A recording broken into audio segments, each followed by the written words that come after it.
they have an issue, they never want to accept it.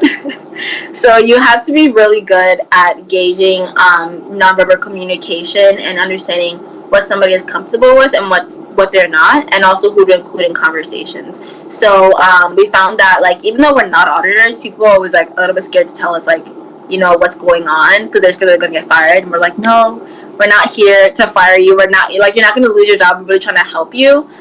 So I think you have to have that kind of amiable personality to be able to have people open up to you and, like, tell us what's really going on. I think that's, like, one of the biggest pushbacks we deal with.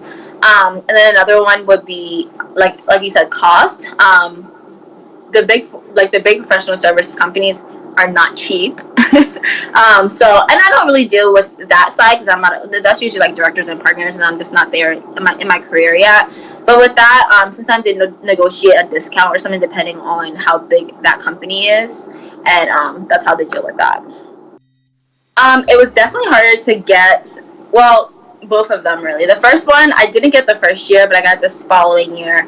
And then the second one that I did, which is like the client-facing internship, which is the more important one, basically. I had to do a case interview, which is really challenging, and most people who go towards consulting know about it. But it's basically when they make you mock a project, and you have to, like, think through what you would do, think the deliverables and your recommendations, and kind of do it real time, but like in 45 minutes.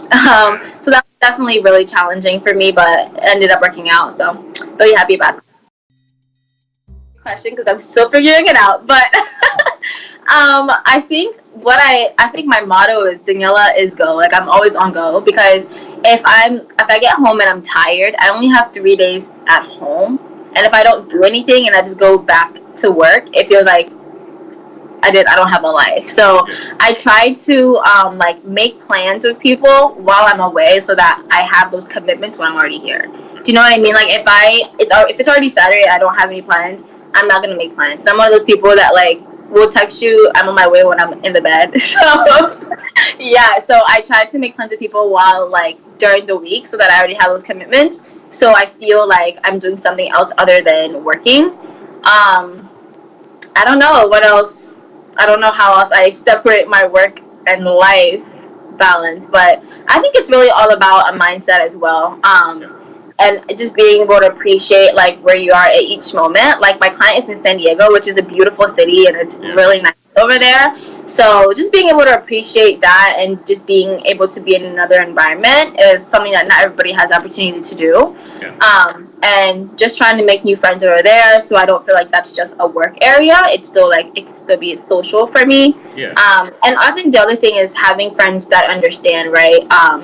Being able to work at a firm like this, there's a lot of young people, so I'm able to make friends at work.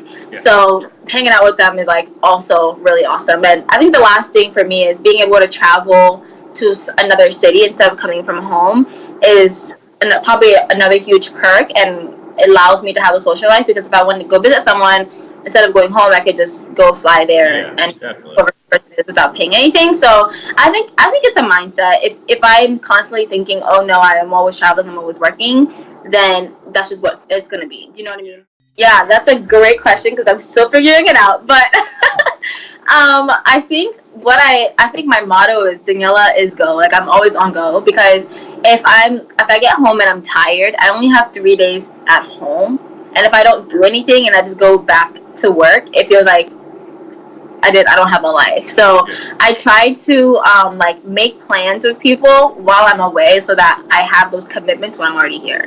Do you know what I mean? Like, if it's already Saturday, I don't have any plans, I'm not gonna make plans. I'm one of those people that, like, will text you I'm on my way when I'm in the bed. So yeah, so I try to make plans with people while, like, during the week, so that I already have those commitments, so I feel like I'm doing something else other than working.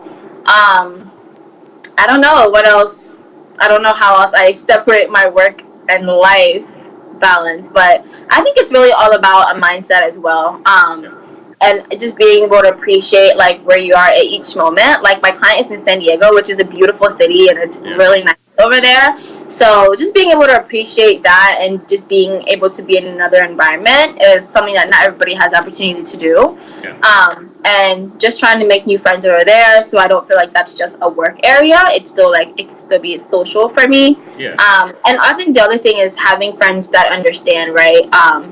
Being able to work at a firm like this, there's a lot of young people, so I'm able to make friends at work. Yeah. So hanging out with them is like also really awesome. And I think the last thing for me is being able to travel to another city instead of coming from home is probably another huge perk, and it allows me to have a social life, because if I want to go visit someone, instead of going home, I could just go fly there and whoever the person is without paying anything. So I think it's a mindset. If I'm constantly thinking, oh no, I am always traveling, I'm always working, then that's just what it's gonna be. Do you know what I mean?